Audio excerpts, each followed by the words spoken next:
Welcome, ladies and gentlemen, to Tim and Joel Call It in the Ring. It's Sunday afternoon, and we're going to talk a little bit about some of the wrestling that we all watched, right? That we all watched with a lot of focus, a lot of detail. Did you watch all the wrestling, Joel Pearl? I watch all the wrestling all the time, Tim. It's basically all I got in my life. See, now I thought I did, but then realized, I didn't. What did you realize you missed? Dynamite, which I had to watch the entirety of this morning very quickly. Really? How did you miss Dynamite? I don't know. I just had it in my head that I did see it, and I didn't, which is baffling. And then, my God, you look positively liquid today. Yeah, it's saying my connection's messed up. I disagree, but apparently I blame the internet overlords that Canada is held captive by. And then I don't think I saw the first 30 minutes of SmackDown, which apparently were the good bits. You're really batting 1,000 on this game. I know. I thought I had it. I watched Dark Side of the Ring, my first full episode, and I think in my head that was it. I watched all the wrestling this week. Good Lord. Well, you know what? Normally I'd say something like, we're going to watch all the wrestling for you, but you're apparently not going to watch it yourself. So in the meantime, hit us with a thumbs up on this video. Why not? Leave us a comment if you are enjoying what you're hearing. It helps us get a little bit closer into that algorithm. Gets you into talking on YouTube. And you can subscribe to us here at timandjoelpod.com. It's free, I promise you. And it's always fun because we get to talk about that wrestling. And we have a Discord server. Yes, it's free. There's a link in the video description. Come and join us. We talk during the shows. We talk during the days. We talk sports are back. So people are talking about football. I admittedly not a huge football fan, but it's there. If you want to talk about football, talk about football. Do it. I'll join in like the playoffs. What are we at now? Not the playoffs. Oh, okay. Well, I tried. Thank you. I try to look better for all of y'all. Less liquid, more solid. Yes, I am trying to look more solid. Good state of matter you're in now. Thank you. All right. So we have so much happening. We have so much. I mean, listen, we're less than a week away. We're a few days away from Arthur Ashe. God, I'm gonna have to sit in that stadium for 7 hours. That's so long. At least you're getting your money's worth. How much are tickets, Joel? So I ended up getting my tickets last night, myself and a friend that I'm going with and hanging out with through the week or through the days that I'm there. I got tickets in the lower bowl 100 section. I paid $68 per ticket. That is very good for 7 hours of wrestling content. Yes, especially because other tickets for resale in that area are going over $100.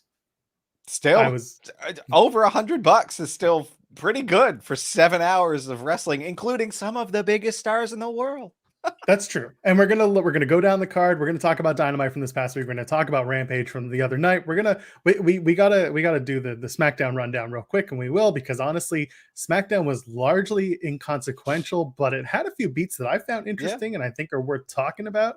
But yeah, going to that show, it's gonna be 2 hours of Rampage. They announced they're doing a 2-hour Dynamite. Obviously, Dark Elevation is gonna have to be taped, probably an hour's worth of matches. They'll run, since it's Dark Elevation and they have an hour, they'll do like 23 matches, and that's fine. But it'll be a 5-hour taping, like, plus all the production time. That's so much. It's crazy, but I'm looking forward to it. I'm going to see a lot of people. Just budget for snacks, unless New York State has laws that allow you to bring in outside food, like St. Ontario does, but it is America, so I really have to look that up. I don't know. I don't know if I can bring stuff into the. I doubt it. It's America, baby. They gonna take your money. Oh, they are gonna take my money, but it's New York. It's better than Vegas, right? It is. It's gotta be. Yeah, it is better than Vegas. Less in Vegas, but it's. I don't know. New York, land of the grift. So many great grifters out of New York. It's true, but you got to remember, in Vegas, that stadium would let you bring in anything as long as it was in a clear plastic bag. Oh, anything. Anything as long as it's in the clear. So if I want to bring my pound of meth, I can bring it in a big clear plastic bag. Listen, man, as long as you don't take it in a black bag or any color plastic, whatever, as long as it's clear, you're in the clear. when I listen to We Watch Wrestling podcast, and when they were going to WrestleMania 35, and that was at MetLife Stadium in Jersey, in New York, whatever, they had a whole runaround where they literally called the venue and asked them, "Can I make a mostaccioli," which is an Italian pasta dish, put it in a clear plastic bag and bring it to the venue. The venue was like, "Yeah, as long as it's in a clear plastic bag, I don't care." They didn't do it. They didn't do it, but it's become the gimmick now. It's every time. It's if there's a clear plastic bag, easy for me to say. Mostaccioli goes in the bag, bring it into the venue. That's so funny. There is a radio station here in Toronto that was doing just a shtick about it when they went to the Jays games. They just see what they could bring. They had like a whole rotisserie chicken was the step one. Then they did like an entire charcuterie board and stuff. It was so funny. Didn't someone do like a full Thanksgiving spread too? Why would a turkey? That's so good. I would do it. I think it's harder now because what with the COVID and all, but I think it'd be fun. You just gather everyone around, in the upper decks. Tickets are still absurdly expensive though, so I ain't going to any Jays games. You ain't worth that much.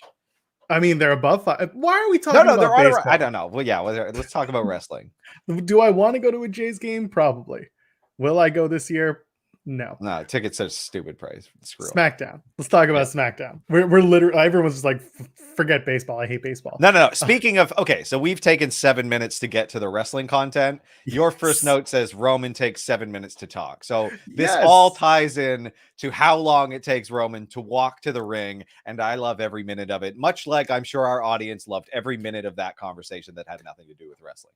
Right. So we are the announcers. We are the Michael Cole, Pat McAfee to the Roman walking down to the ring with the I'm the Pat and McAfee, right? I'm the Pat McAfee in this duo. Yeah, you're much funnier than I am. Much more talented than I am. So a lot of Roman versus Brock talk during the promo, which I find interesting for two reasons. One, it just breezing right past that demon match. Yeah. And the other one, he's not really even important. Not even a thing. And the other one is they're not telling you where that match is taking place. It's physically. SmackDown, baby. Physically. They ain't telling you that match is happening in Saudi Arabia. Brock versus Roman. Oh, yeah. Well, I mean, not Friday, but... No. I'm saying, like, they haven't... On TV, they are not going to mention Saudi until maybe the week before or maybe after Extreme News. I was like, they announced it on Twitter, did they not? They announced a match. I don't know if it is. Oh, here I'm pretty sure it says a Crown Jewel. Tell your friends. Yeah, sports and things. See, because we talk about sports and things. That's true. Mostly wrestling. But sometimes we dip into the Jays and start feeling sad again. But not now. Big E comes out, and he's apparently on both brands until the draft split or until the draft. Yeah, I don't. Whatever. I was very confused. More so because this whole thing started with people saying, oh, now that Big E won the WWE Championship, he's going to be on Raw exclusively. And other people were like, no, but he's a SmackDown star. What are we doing? Well, apparently the answer to the question, which brand will he be on, is yes. Yes. You're stupid. It's like, I don't like that. It's dumb. Like, just the brand split is so stupid. There are too many. Oh my God.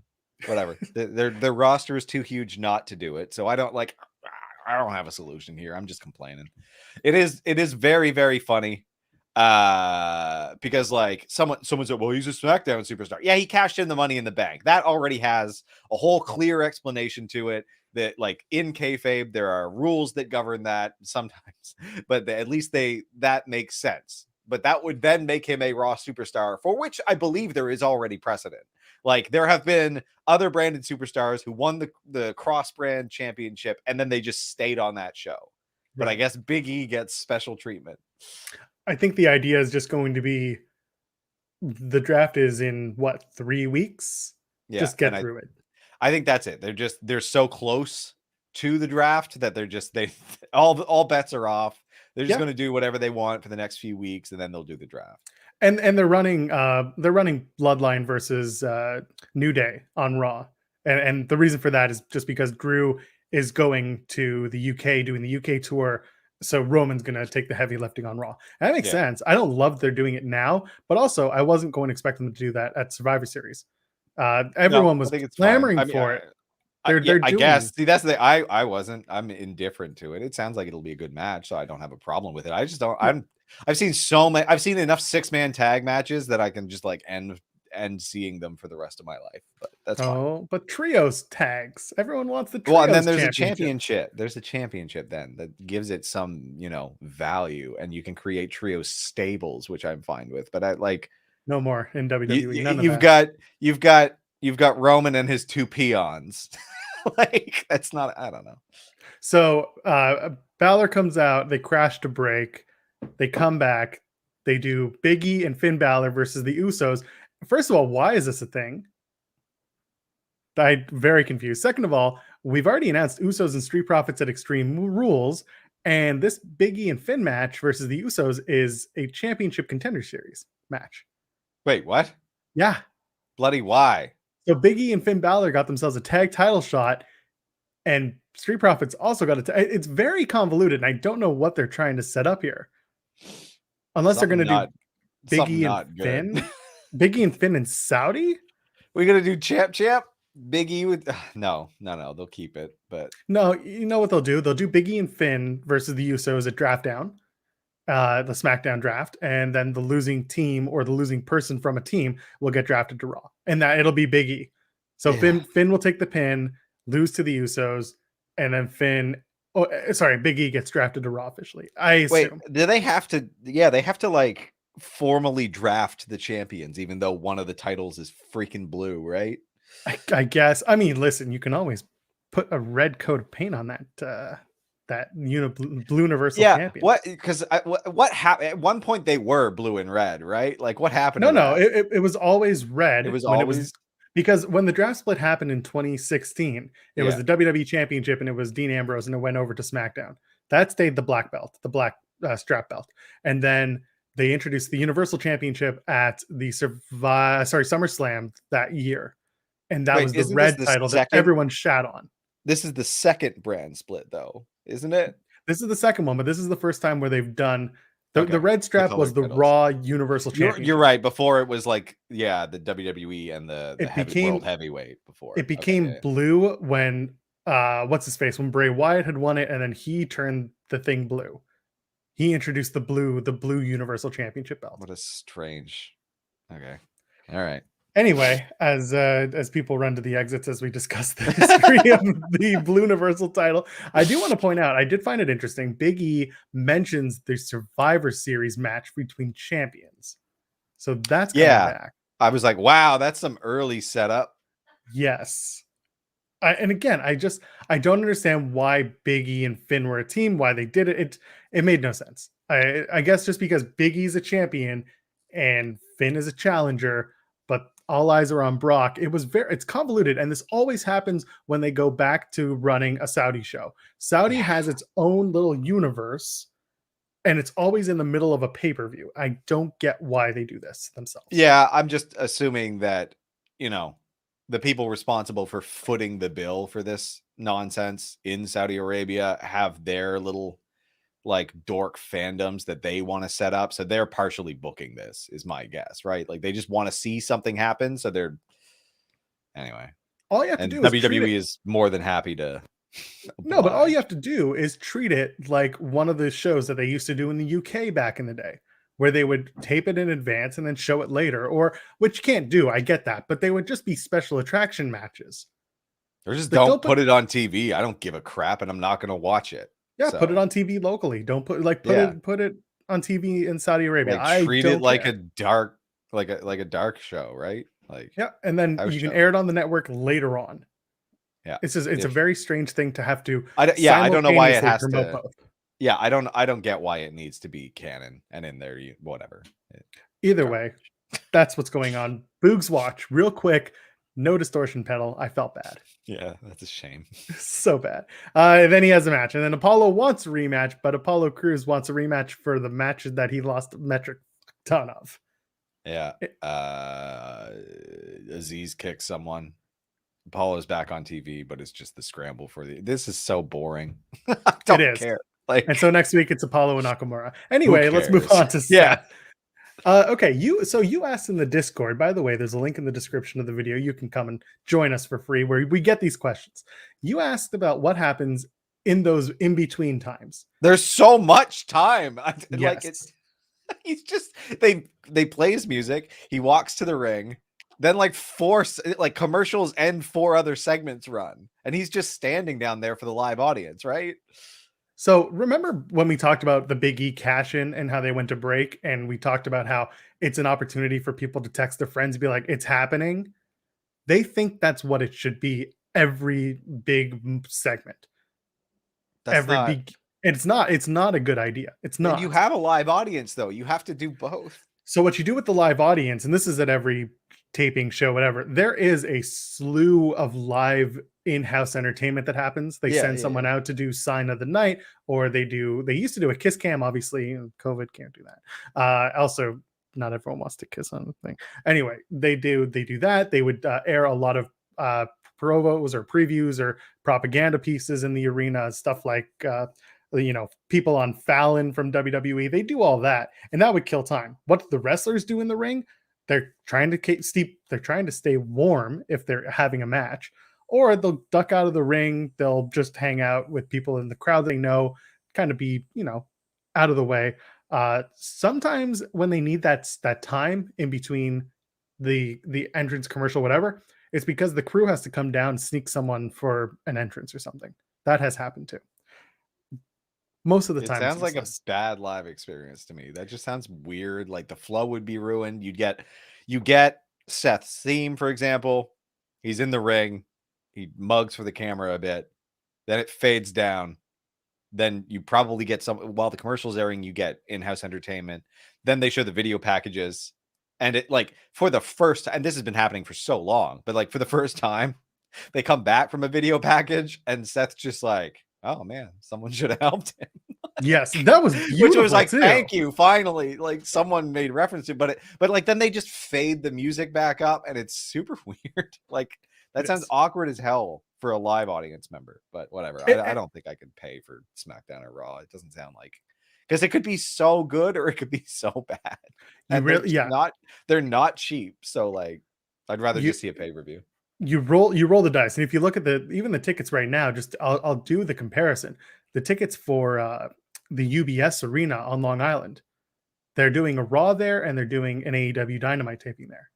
The Dynamite pre-sale absolutely demolished the Raw pre-sale because people believe that Dynamite is going to be built up so well now, and that show is in I think a month or two. Yeah, they believe that the show is going to be good now. Versus Raw, they're like, I'm going to wait and see, because they tend to either hotshot or make shit really bad for a while. Can't do that. You can't run your business on last minute walk-ups. I get that wrestling had that for a while, but you can't live that way.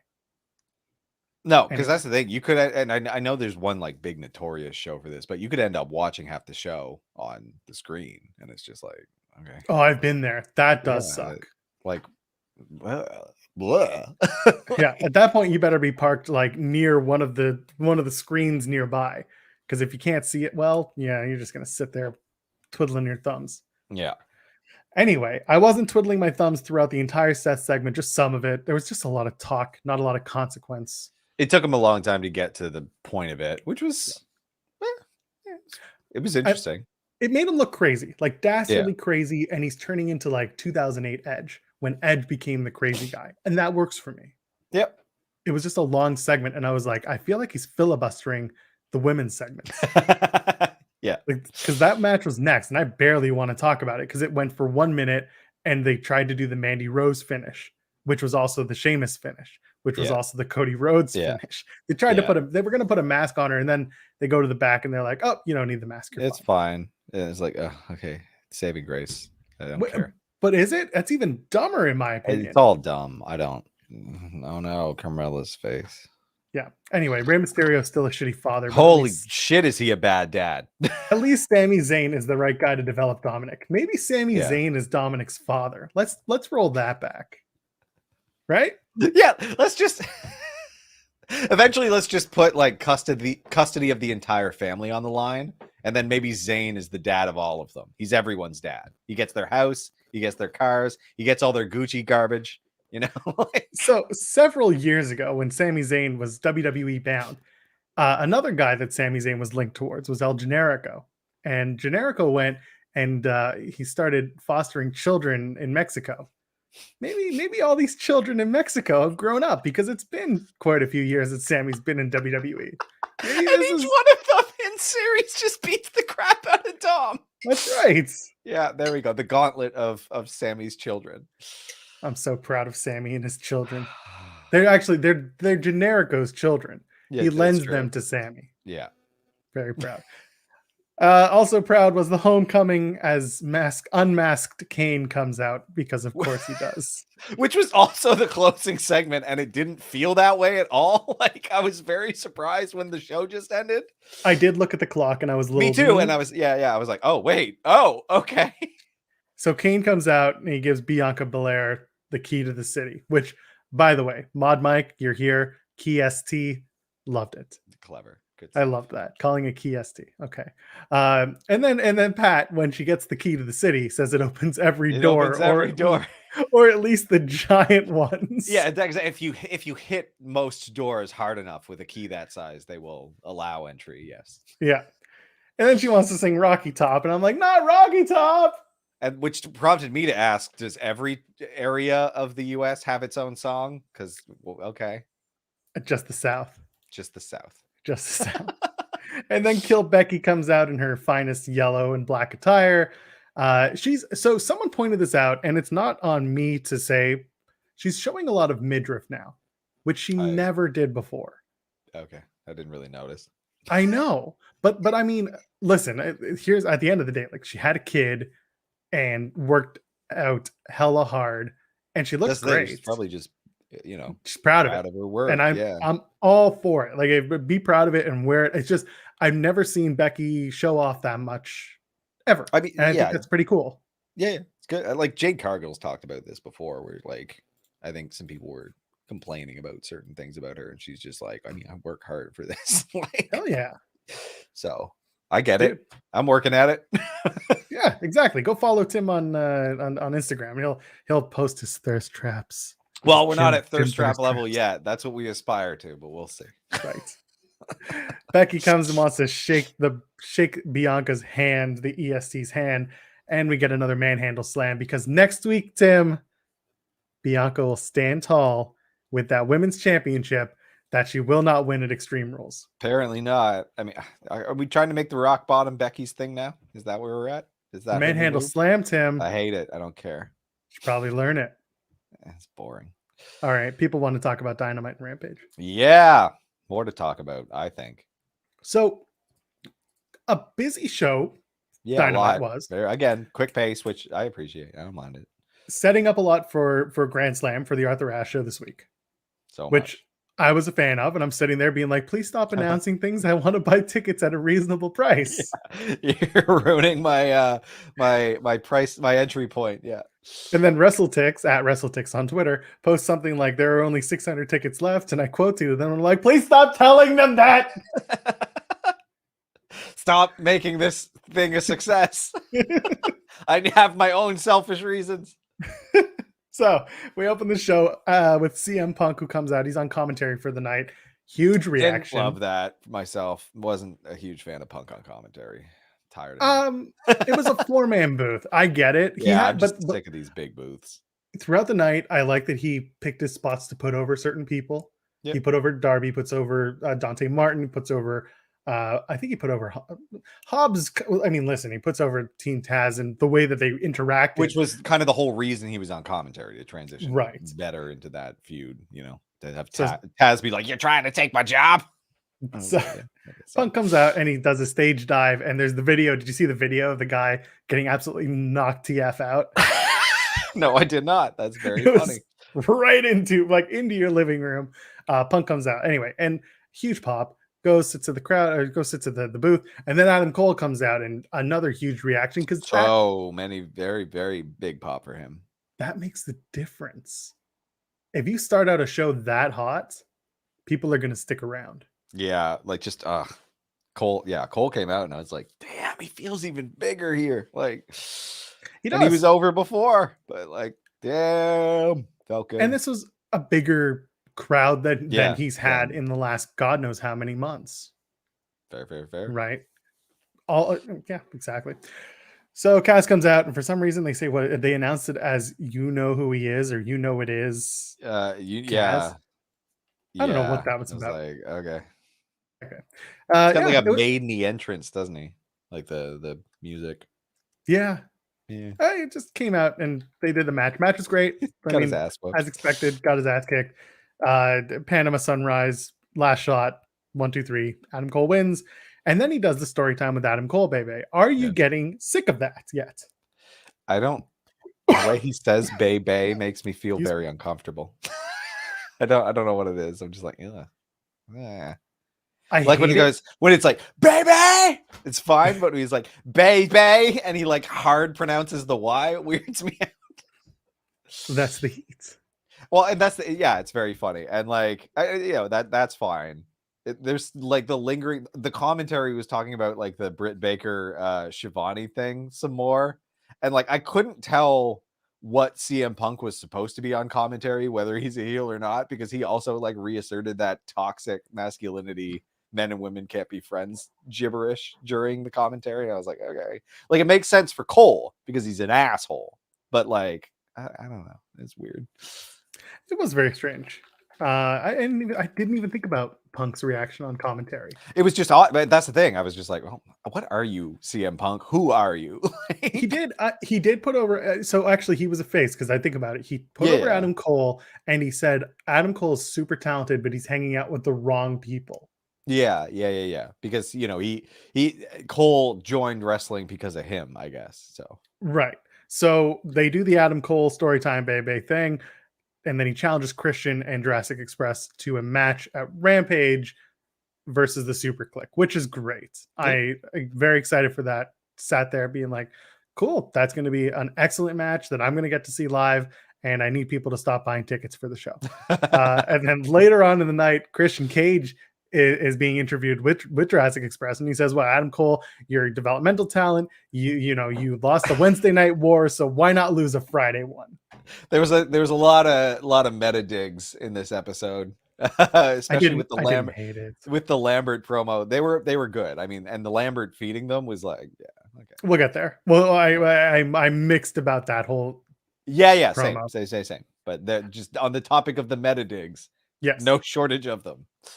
MJF comes out. Speaking of meta, Oh, so here's my question to you. We see the way MJF sets up, the way MJF gives a promo, the way he talks, the way he treats people.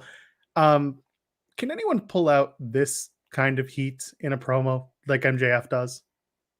right now? I don't think Yeah. so.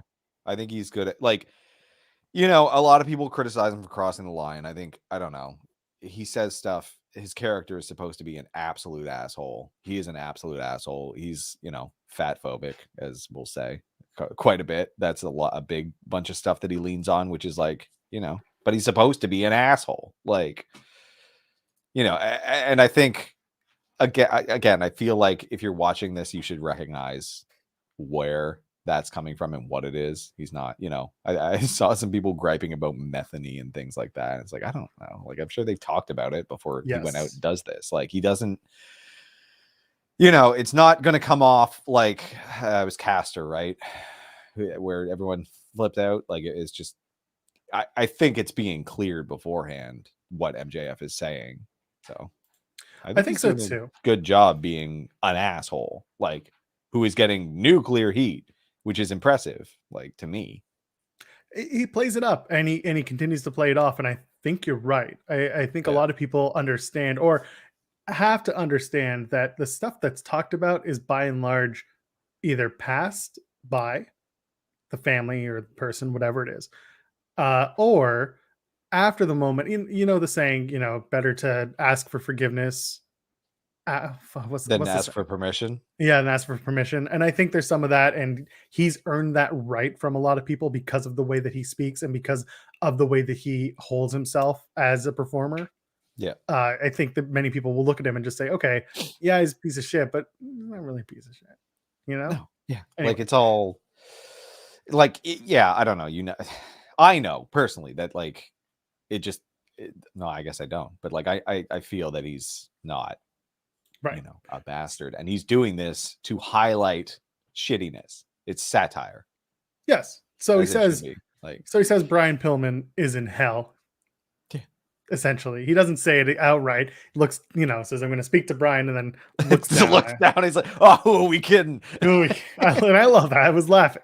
Yeah, and then, it's just like the Randy and Eddie promo where Randy says to Rey Mysterio, "Eddie's in hell." And this was a year after Eddie had passed. And people were on him then.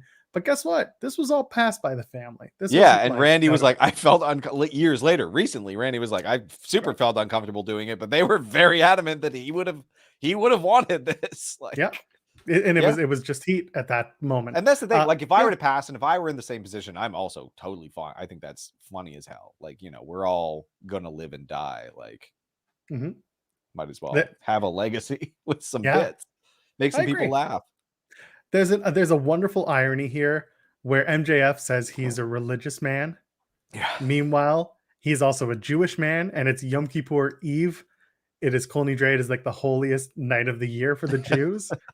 And this guy is in the ring at 9 p.m. Eastern time after Kol Nidre, like when the fast has started, when the holiday has started. This religious man who is a Jew comes and delivers this promo. And then he says to Brian Jr., "If you show up in Queens, I will massacre you."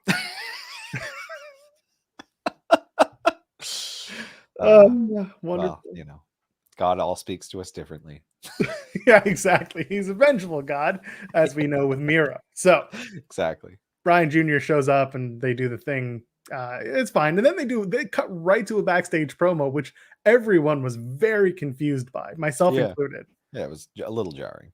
Yeah, Brian Jr. was just out there, and now they're going to show you a perfectly fine Brian Jr. talking with JR. Yep. And it happened. Anyway, I do like the dichotomy. I like the dichotomy of a feral upbringing versus a silver spoon. That's cool. I'm a fan of that. Yep. But yeah, I mean, otherwise, is there anything else in the promo that you like, didn't like, want to talk about? That share swing was beautiful. Yes. Like, my God. But yeah. All right. Dante Martin and Matt Sydal take on FTR. It's an unexpected tag team. I guess both their brothers are injured, or so Darius has been injured for quite a few months. That now. I knew, but and then Mike Sydal, I think he's fine. I think it is one. I think he's Dante just no on one the show. wants to. Yeah, exactly. And you know what? TK likes doing the whole young talent with the veteran as a team, as a tag team. So it worked out. I mean, it was two high flyers, both in their prime, or one in their prime, the other one young and learning and getting over with the crowd. Yeah, I mean, Dante's just a treat every time he's out there. Like, he's so talented. So what do? You hit the big rig on him and you pin him. Yeah, damn right. Take him down a peg. Can't let these guys get their heads too big. That's right. Because when wrestlers get big heads, bad things happen. Dante Martin does eat the pin, but you know what? Has an impressive showing, so everyone's happy. I can't complain. And honestly, the match was fine. We don't really talk about the meat of these matches just because y'all saw them. Yeah, and I'm not gonna go beat for beat, dryly kind of describing what happened. There's enough of that. Yeah, the Suzuki incident. Did you come to me with this? Asking about it? Someone did. Oh yeah, I did. I was like, what the hell is Cousin Inare, and why do these people give a shit? So you know what it is. I think most of our listeners do as well. Yeah, I think we talked about it on the stream where I was just like, you're right. I don't care, because again, I don't even think his music fits that personality in my, like, again, I think it's just a cultural difference, but it doesn't do anything for me. It seems inappropriate for a mob boss type figure, but whatever.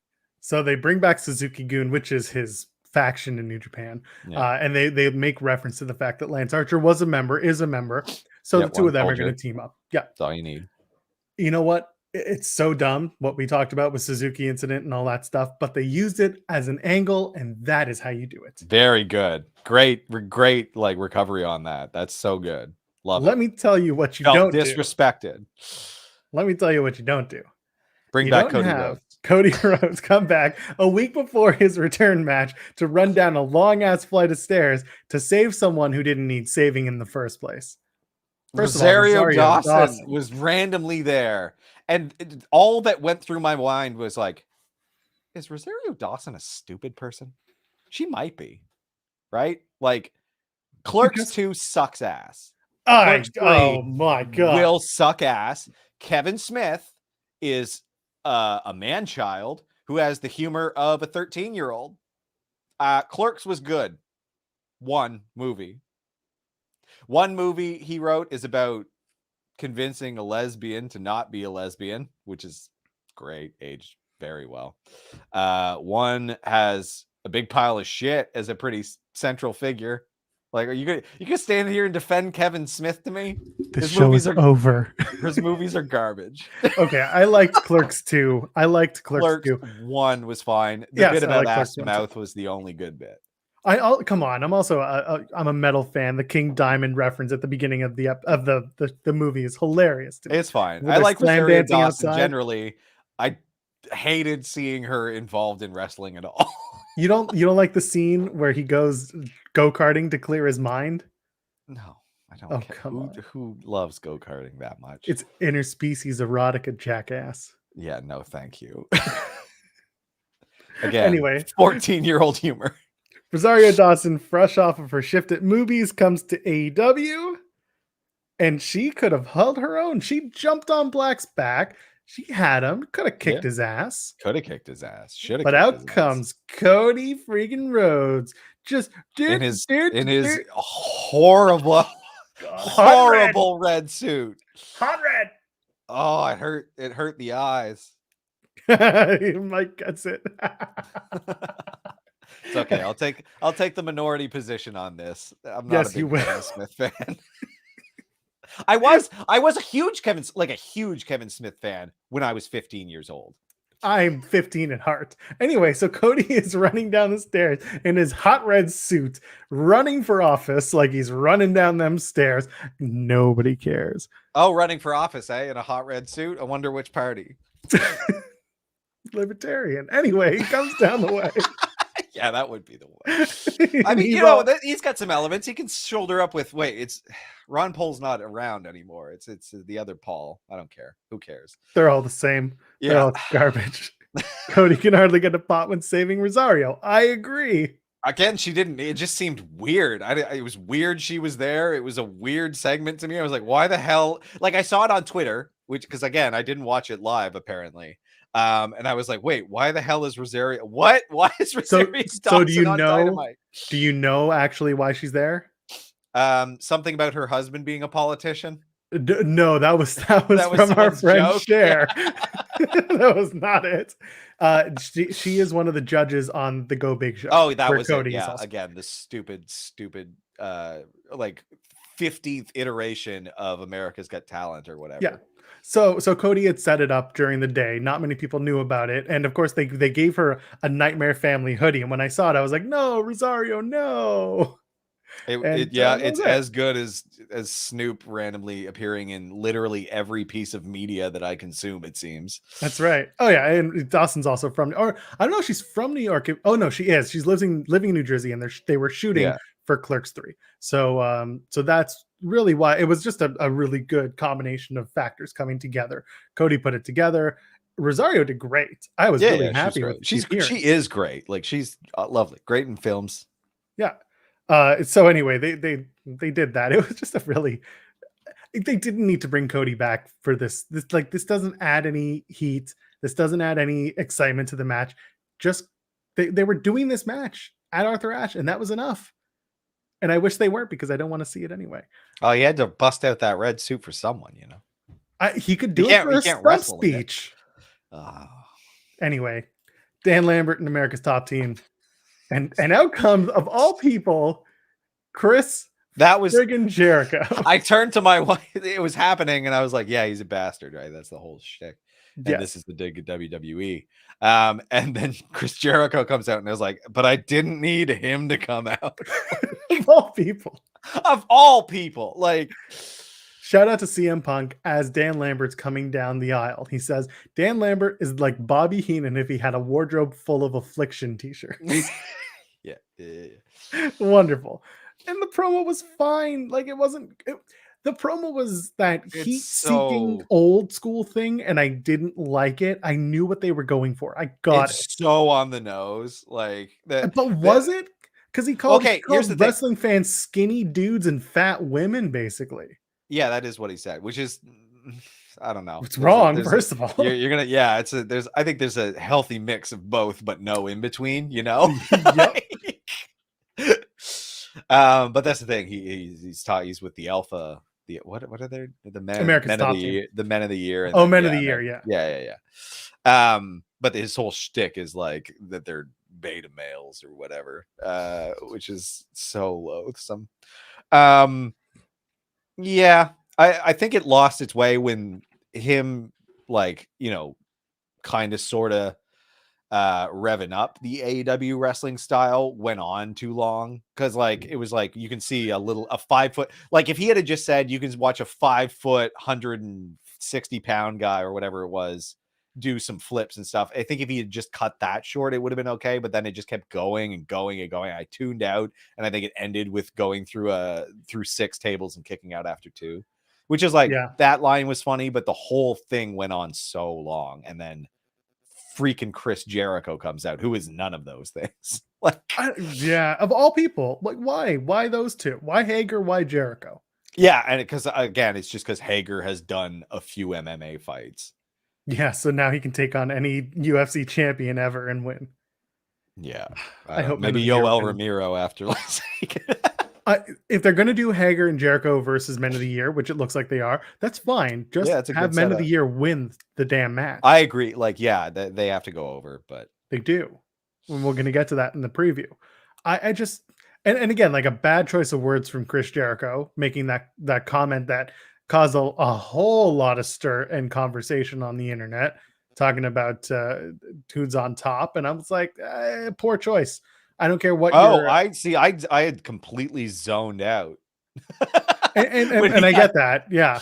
What did he say? So he made a homophobic joke.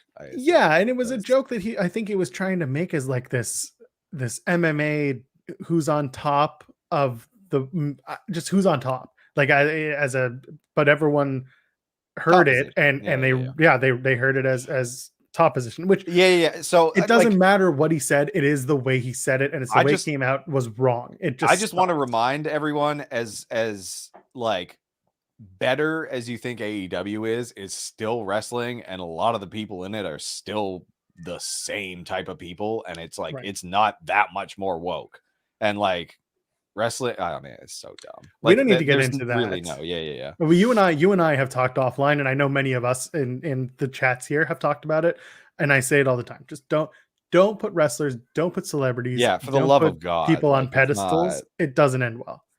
It just doesn't. We talk about this from an entertainment standpoint, and we try to take, if something stupid is said on a show, we're going to call it out. Yeah, we're going to talk about it. It's dumb. It's just dumb and lazy. But like, and that's the thing. Jericho's not the heel here. Like, there's no license for that, right? When I'm defending MJF being, fat phobic and shitty, you're supposed to be in on the fact that he's shitty, like, and you should know that, and he's saying shitty things.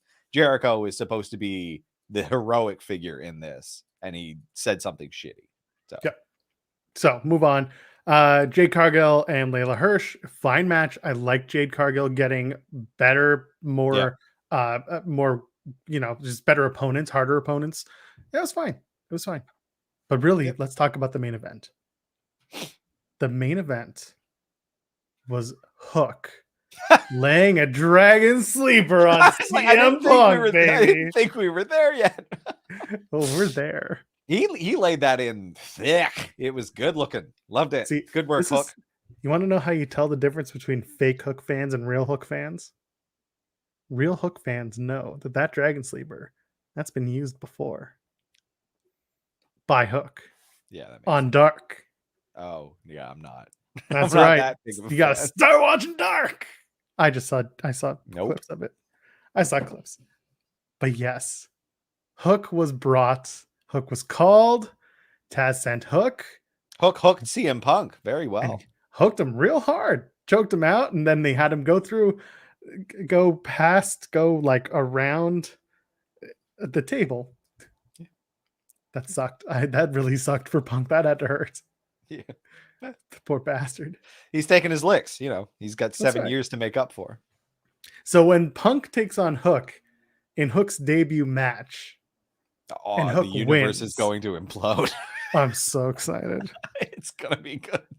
I do that like better happen. That has to be Hook's first match. Just make it like just make a star out of him.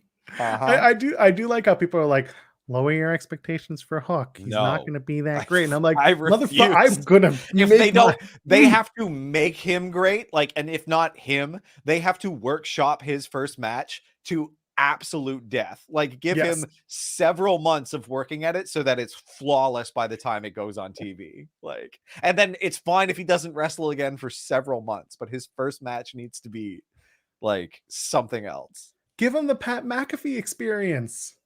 Exactly. McAfee had a first match and nailed it.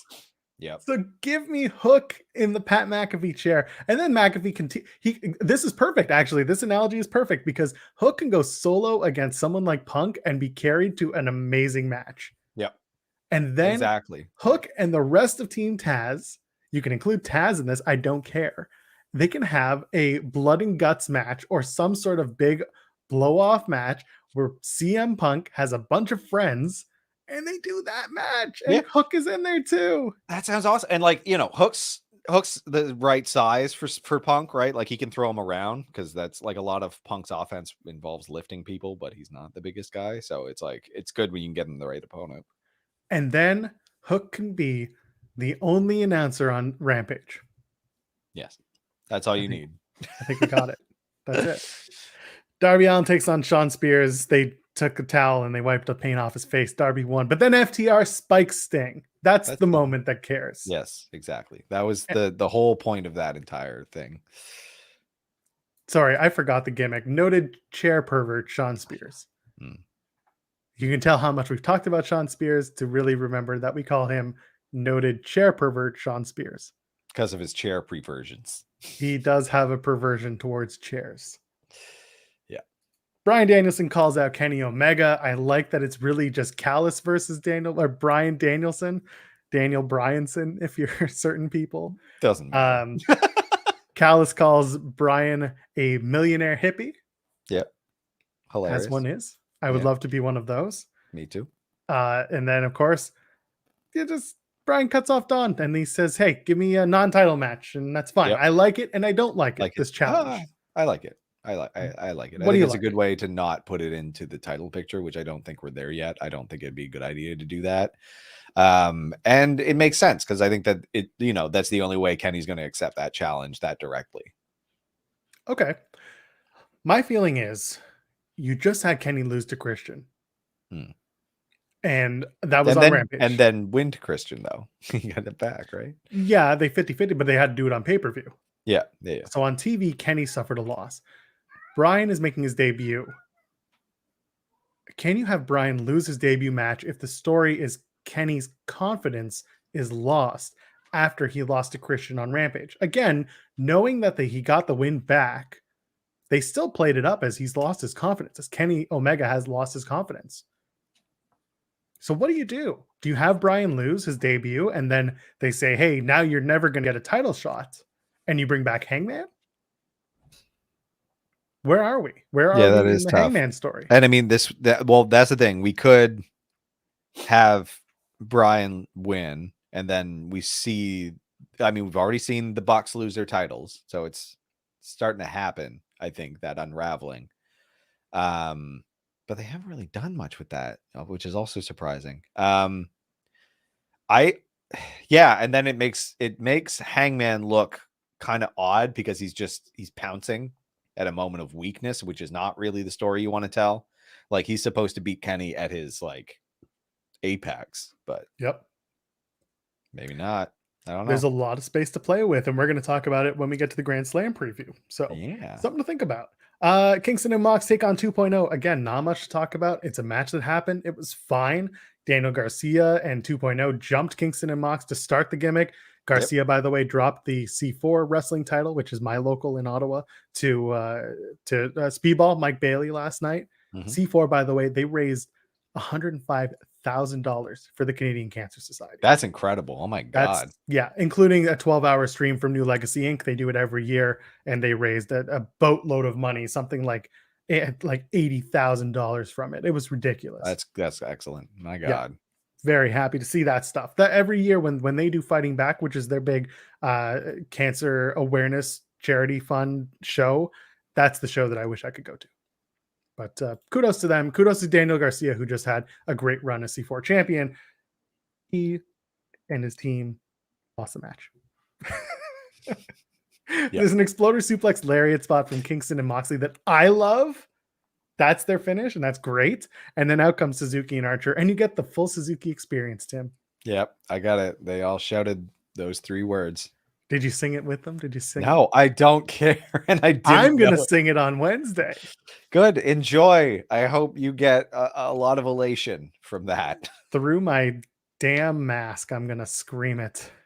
Enjoy the spittle rubbed up against your beard. My face is going to be this like warm, dry mess. Oh, I'm so excited. Awesome. And then, of course, the show goes to black when they're fighting and brawling on the table. Yeah. Okay. Let's move on. Let's talk about Hardy Family Rampage. Holy hell. Yeah. I was like, when they back to back, it was like the promo cut again. I was like, this is poor structuring. Like, it was very strange. She was just out here. Like, what is going on? It was a choice. What happened first? We did Butcher and Blade versus Lucha Brothers for the tag titles. Butcher looks great. Looks so good. Very happy with that. I'm trying to pull something up that I missed, but it doesn't matter. I didn't miss anything. It was, again, just good, solid, fast-paced tag match. That's what we do. And then they do the common spot where someone ties Penta's mask to the ropes. Yep. I like it. Penta takes off the mask, covers his face, super kicks Blade. Phoenix counters, pins the Butcher, gets the sit-out pin. Anything stand out from that match for you? Nope. Chaos at the end. Just so much chaos. Yeah, because out come HFO, out come Proud and Powerful, and they're going to make the match for next week on Rampage, which we'll get to in a sec. I like that. I knew it was coming, so that's great. Yeah. Proud and Powerful get on the card at Arthur Ashe. So do the rest of the guys from Buffalo. So there's something there. Yeah. Cool. Anna Jay and the bunny representing, of course, HFO. Yeah. Anna Jay comes out slugging the bunny. She did punch her a lot in the sternum. Yes. No, she got her a few times in not the jaw, but at least underneath. Yeah, the sternum. It looked very chest level. I didn't think it was that well done. Whatever. And the commentary highlighting it made it a little bit more cringy for me because they were very low punches. Disagree. I thought Anna Jay hit those moves. I thought she was snug. Punching is hard, and some of the best in the business aren't any good at it. So I'm not going to critique anyone too heavily about that. Like, overall, the match was very good. I enjoyed it. Did you notice Bunny working Anna Jay's other arm, not the injured one? No, I did not. That's great, but also, I mean, that's very the Bunny. It's fine. She's like, this one's already a dud. I got to weaken the other one. That way, she's got no arms. Yeah, it was again. Listen. Let's just say, no arms. Perfect. This is a horror movie. Exactly. And then there's a distraction roll up. Anna Jay wins her return match. Now here's the thing: Penelope Ford, or Penelope Ford, if you're Booker T. Penelope gets in the ring and she takes out the brass knuckles. Production, for some reason, and this is a taped show. I hate this.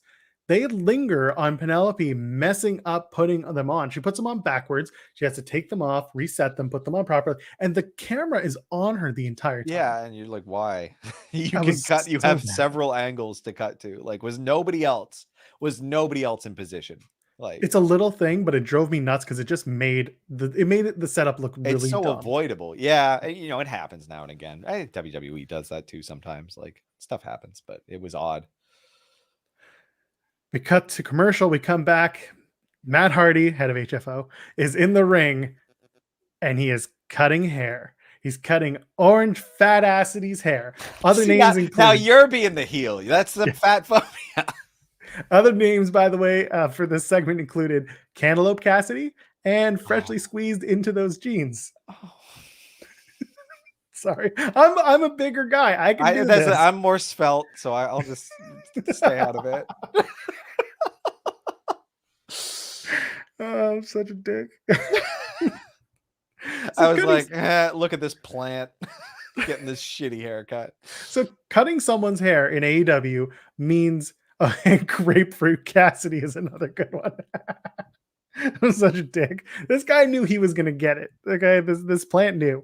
Cutting someone's hair in AEW means your group disbands the next week. It's called the Sean Ross Sapp rule. Oh, is it? Okay. I don't know if you know this. You probably don't.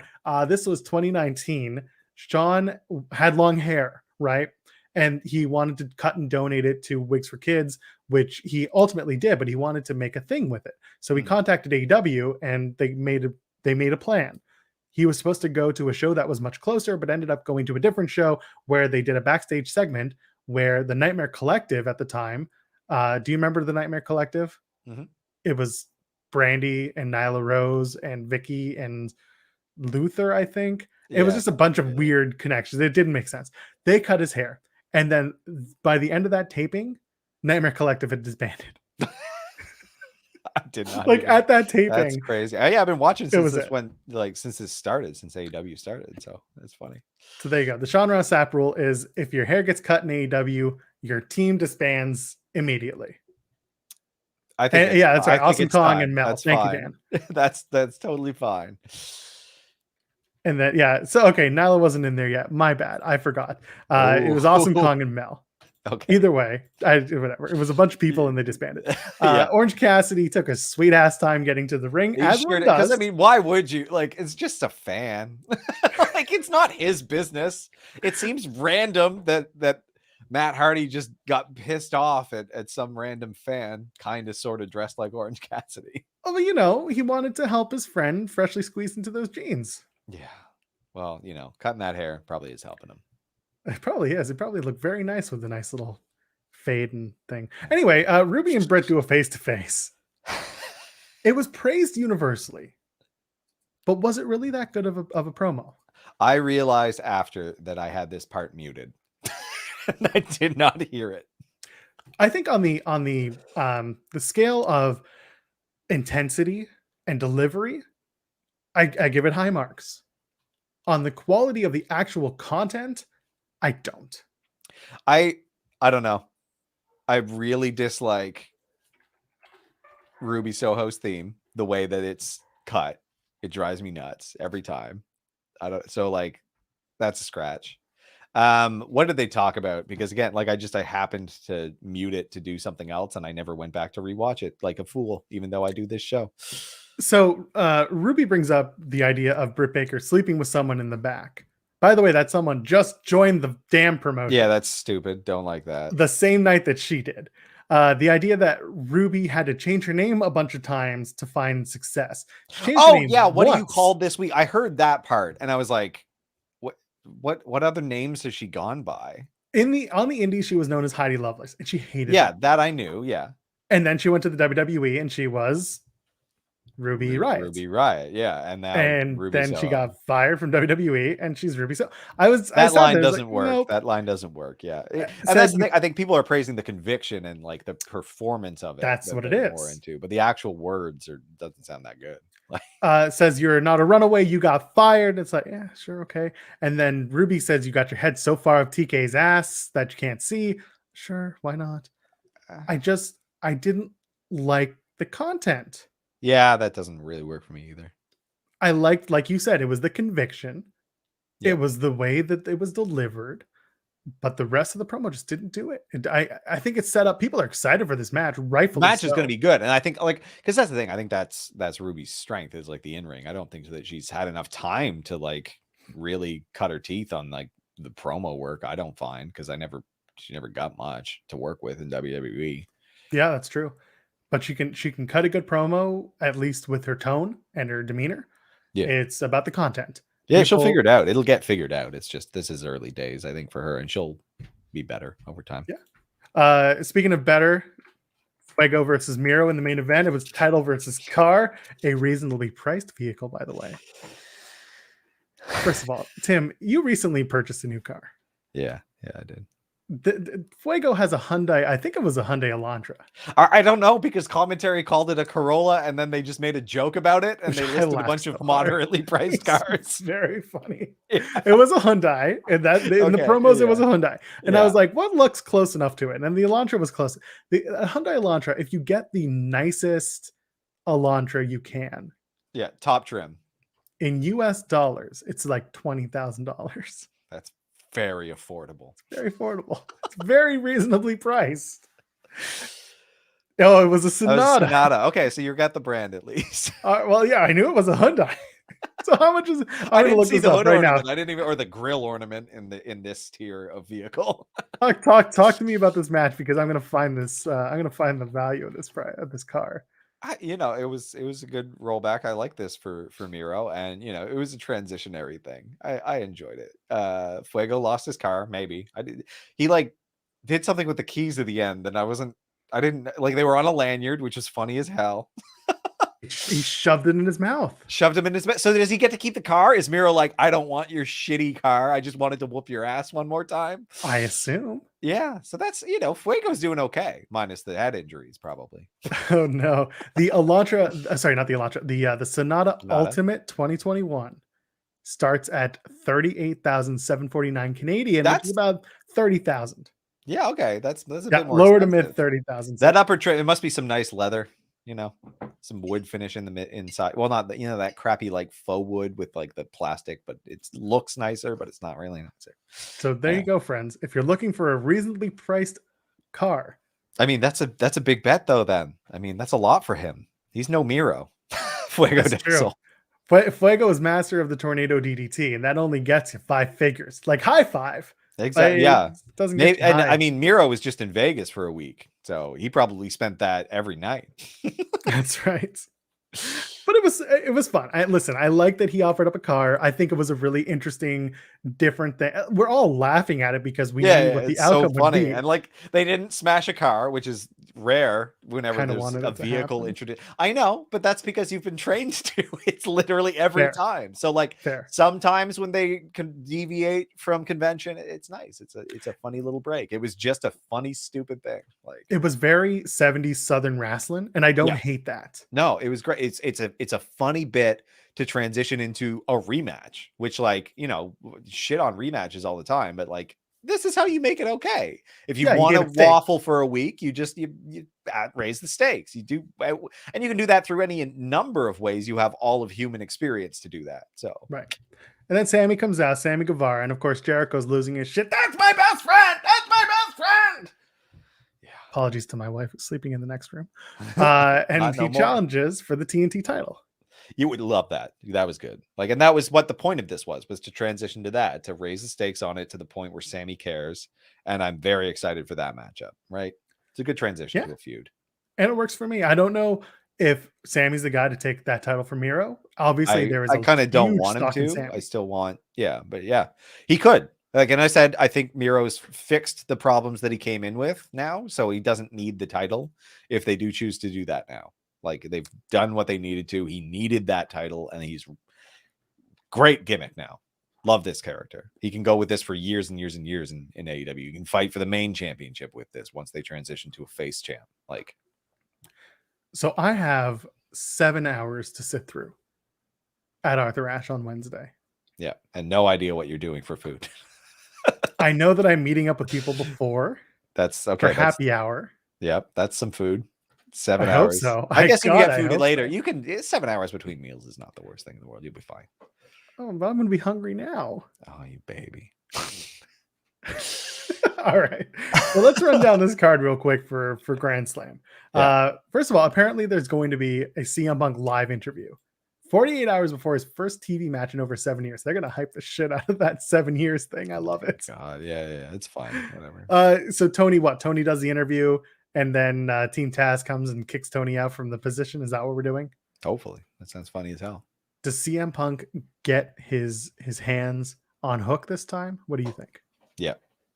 But does Hook then counter and hook in another Dragon Sleeper? No, I think Hobbs is gonna, I think the first match is Hobbs, right? Maybe being asked that. If you go to the top of the show, I explained how it comes 7 hours. MJF taking on Brian Pillman Jr. We talked about this match during the Dynamite rundown. I'm excited for this. I think it's good for both guys. Built well. I don't see MJF losing another singles match. Nope. But I do see a lot of opportunity for Brian Pillman Jr. to shine here as a young guy. Yeah, absolutely. Like, and that's the point of this. Like, the point is to, again, it was a quick build. So they had a big stakes match with like 2 weeks of build. MJF is being groomed for, again, to be another top heel to face once they transition to the babyface champ. Pillman, they're just trying to build him because he's so young and he's got all this potential, but he's, it's going to take some time. What if Pillman Jr. is the one to take the title from Miro? I mean, even that makes that, I think that works. Like, it's just, I think the thing that they want to focus on right now, and the reason for this specifically, is to work on his mic skills. I agree. And I think so far that's been a very helpful opportunity for him. Yes, absolutely. Yeah. Like, they're developing who he is and his identity and his ability to actually deliver. Yeah, and Dan actually makes a really good point. MJF has to win, but the way the promos are going, you kind of expect a Pillman win. But this is how you make MJF such a bastard heel. That's right. And another good shit point, all over everyone's hearts and expectations. And Carney Joseph talking about Pillman and MJF feuding for a little bit in MLW. I like that because they do get to bring that chemistry that they started to have in MLW to a much larger scale. And that's the thing. So I think this is a quick, safe thing, again, to help both people get to where they're going. On this program, right? They know that the match is going to be good because they've worked together and they've had experience, but they want to work on Pillman's mic stuff. You want to talk about huge match feel? You've got FTR with Tully Blanchard taking on Sting and Darby Allin. Sting is going to wrestle at Arthur Ashe. I'm going to see Sting wrestle for the first time since I don't think I've ever seen Sting wrestle. Unlikely you would have, unless you're going to random TNA tapings. Unless I went to a WCW show in '99. Yeah, I don't think I did. I'm trying to jog my memory. Have I seen Sting wrestle? Either way, this is cool. This is going to be really exciting to see. FTR. I assume who wins this match? Like, what do we do here? Both teams have an opportunity to elevate themselves. Like, Darby was more for a singles push. FTR kind of needs to bring themselves back. Yeah, I was about to say, Evan just said it. Sting's there to take the pin, I think. Like, I don't think so. You don't think so? They might, they might just let them win. The big crowd pop. Tully gets hurt somehow. Because that's been the whole story. It's been Tully calling out Sting. Yeah. So Sting takes out Tully. Does that mean that Sting gets rolled up or some stupid shit finish? That's the thing. I could see that happen. I could see it happen. Or maybe, listen, if Sting's going to take the pinfall loss, he also has to take the big rig. Yeah. So that's a thing. No, yeah, that's fair. Shit, I don't know. I like that. I like not knowing. Good. So do I. I'm thinking of ways in which this would make sense for either team winning, because there are stakes for both teams winning. I just don't. Darby Allin is currently floundering, and I use that term lightly. I use it in the way of there's no title for him. Yeah, he's in a holding pattern for now. Yeah, they're building him in that. They're building him, but they're building him slowly. Yeah. So it's not a bad thing. He's waiting for that next thing after the CM Punk story. Yeah. Cody Rhodes takes on Malachi Black. I don't care. That's the thing. Malachi's been doing great work. Honestly, it's just I was much more interested in the other matches he's had with the Nightmare people, and I felt like the Dustin one was a little bit of a letdown for me. I expected a lot more out of it. I don't expect much from this. I mean, we've already seen it, and I hate the teased retirement shtick. It's like, oh, this is put the fire back in Cody, and I was like, the fire never left. I don't know why they decided to bring him back this past week, Cody. I don't know what that was about. I just think that Cody's going to win the match. And he really shouldn't. Like, that's the thing. He doesn't need to win it. There's no point in him winning other than him going for the title, which I don't want to see. And he's supposed to not. What do you do? I mean, Malachi Black can stay in the Codyverse for another few months, which would suck. But the idea being that they do this one more time at Full Gear in November, and they put Cody's career on the line or something like that. That's the thing, and that would make the retirement tease reasonable to me, because like we talked about it, I thought he delivered it with a lot of earnestness to the point where I was almost sold a ticket on it, but I don't know. And like it makes sense. I think he should. Not like, no, I don't want to force him to retire or anything. It's just like I think he's got a lot to focus on, and he's doing a good job as an EVP. So just don't tell Adam Cole. He'll find out who the actual EVPs are in the company. Yeah. Black, like I said, I think the thing with Black is his first loss will come when that face paint, that corpse paint that he's slowly working on, gets all the way to either half or full face. I'm serious. I'm dead serious here. He's got that corpse paint, and every week a little bit more goes along his face.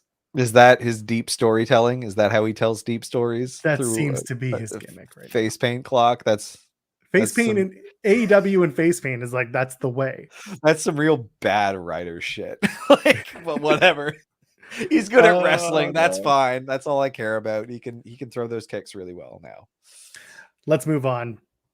We just talked about the promo, the face-to-face. Dr. Britt Baker takes on Ruby Soho for the AEW Women's Championship. Yeah, this is going to be an excellent match. These two are going to work super duper hard. I don't see a world where Ruby Soho wins. I don't know about you. Yeah, no. Well, I'm glad we have this talk. I don't think she's there yet anyway. Like, I think she'll get there, but not yet. And I think Britt, I'm more interested in keeping champ right now. Do you do maybe a hot shot? Maybe Ruby can win, and then Britt wins it back a month later at Full Gear, but she has to get into the title contention somehow. Yeah, I think that's doable in this case. I don't think it's the worst thing in the world. Then Britt's a 2-time champ or whatever. So yeah, it's just there's no way that I see Britt dropping the title right now. No, I don't think that's the right move. Let's go Kenny Omega, Bryan Danielson. It's non-title.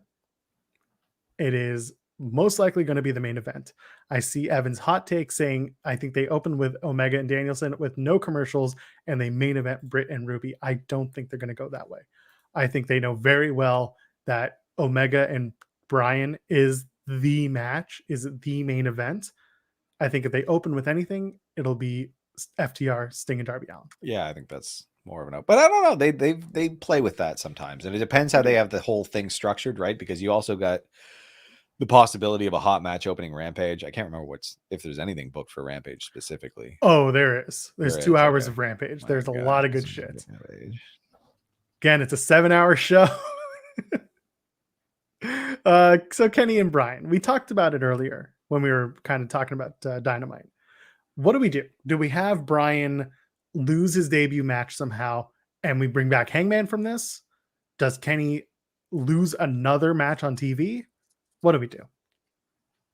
What can we do with this? I don't know. Like, I really don't.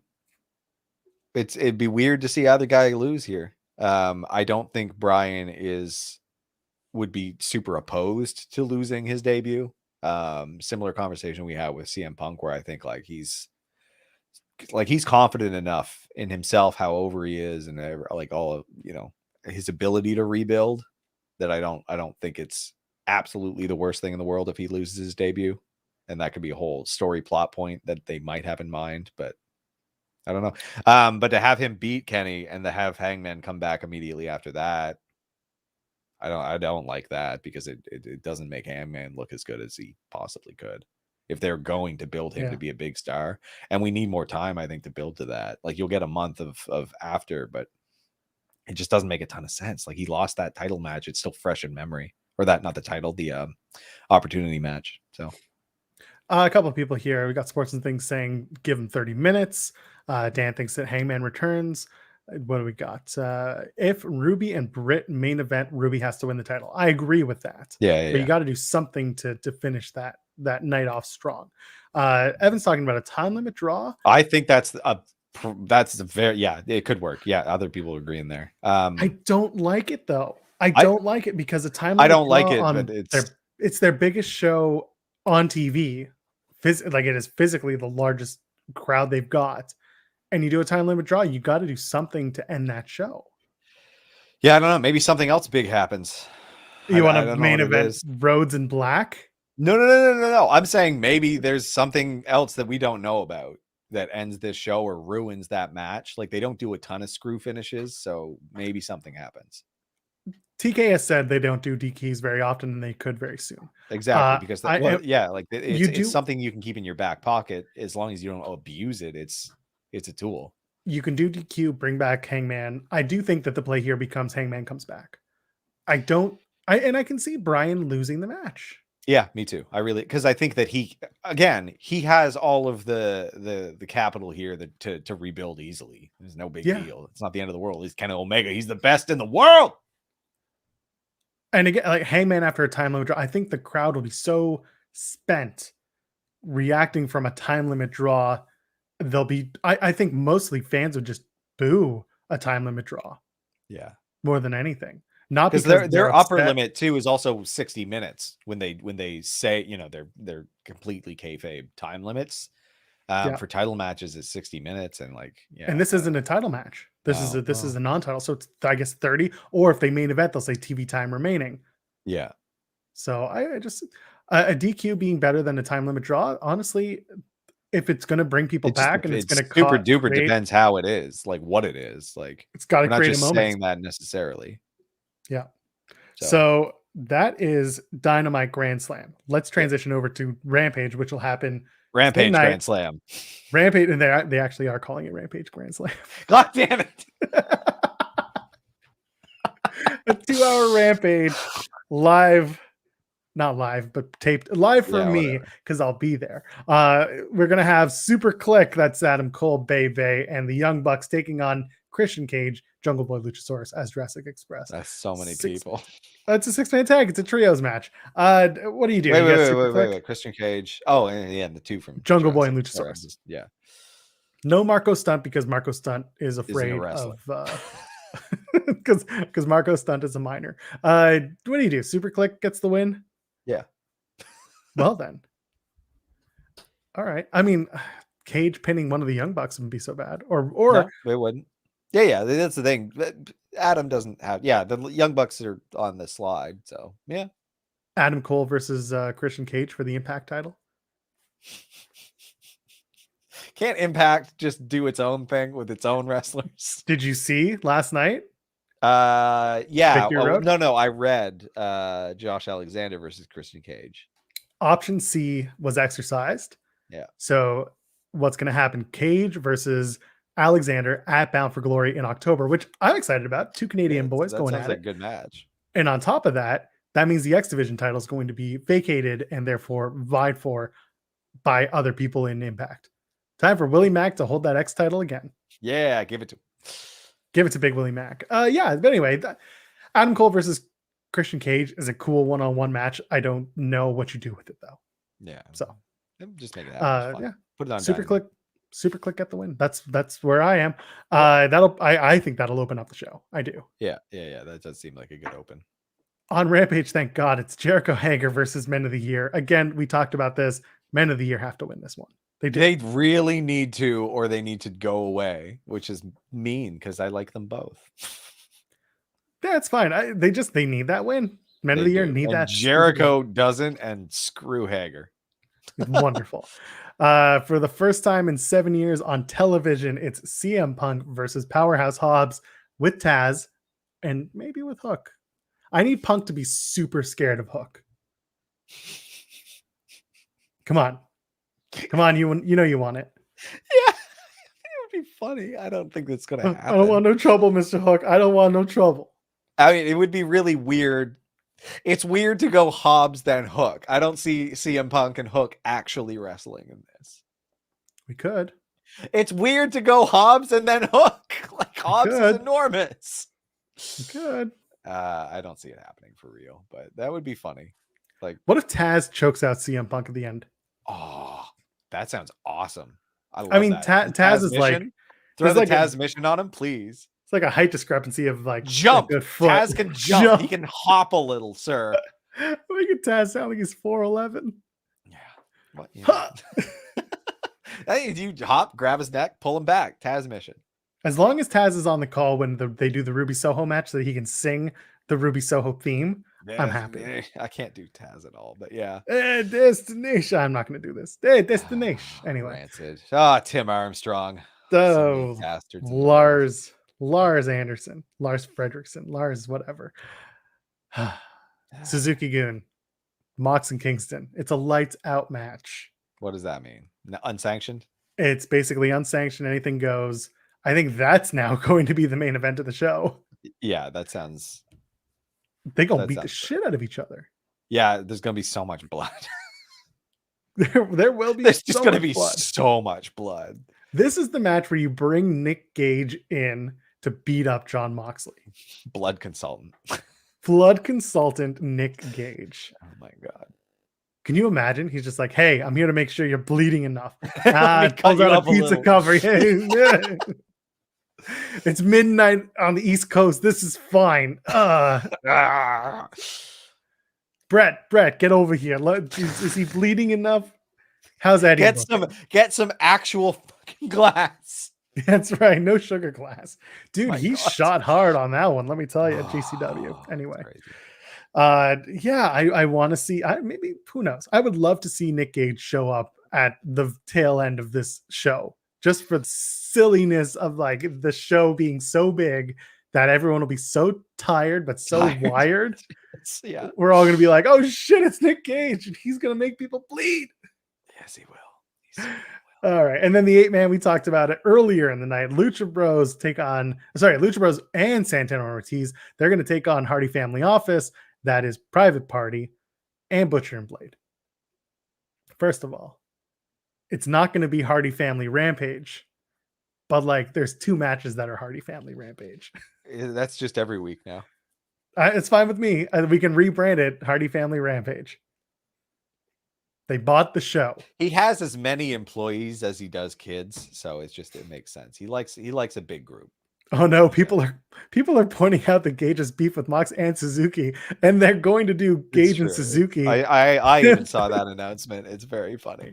I had forgotten, and I knew that shit. That's wonderful. That's good stuff. Yeah, they put all the New York boys into that 8-man tag with Lucha Bros, P&P versus Hardy Family Office. Great. Very excited for that match. It's going to be a lot of fun. It's going to be high flying. Listen, Private Party are going to absolutely tear it up. Butcher and Blade are going to knock the shit out of people. And then Santana and Ortiz are going to get the pin. Yeah. Got to do it. They have to be the ones to win that match.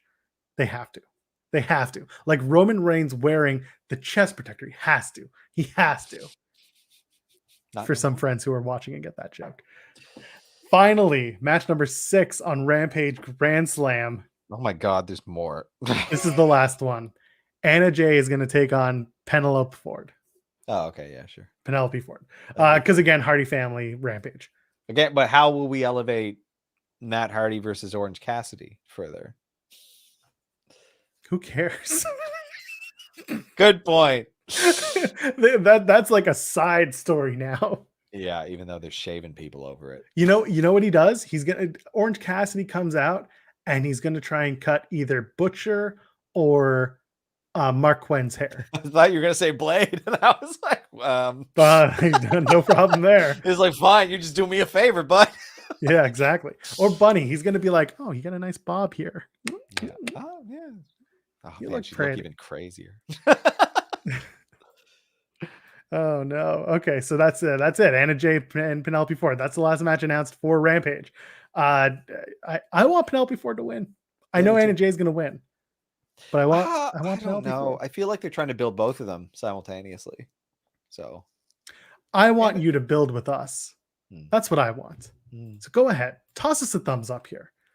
Tell your friends about us. Share the link around. Maybe leave a comment on the video if you're watching us live after the fact, whatever it is, and subscribe to the channel. It's going to build us. It's going to help us get more of this weird wrestling comedic BS that we do every single week. If you're listening to us audio form, drop a 5-star review. That goes a long way, gets us in people's ears and our Discord There's a link in the video description. It's free for now. Come and join us.